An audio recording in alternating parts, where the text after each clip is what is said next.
With Skynet's internet service, you may have a couple devices that you need to unplug and plug in to get the internet working after having a power event, or if you accidentally shut power off to a bedroom or the room that it is installed in. You'll have a power injector, which looks like this, and it has a little piece similar to this. Okay, so you have a power injector that looks like this.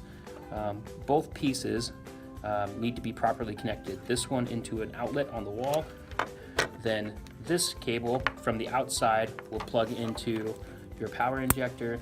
This would then go to the router. In some other installations, you may have a different unit altogether, one that looks similar to this. There are two plugs, one is labeled PoE and one is labeled LAN.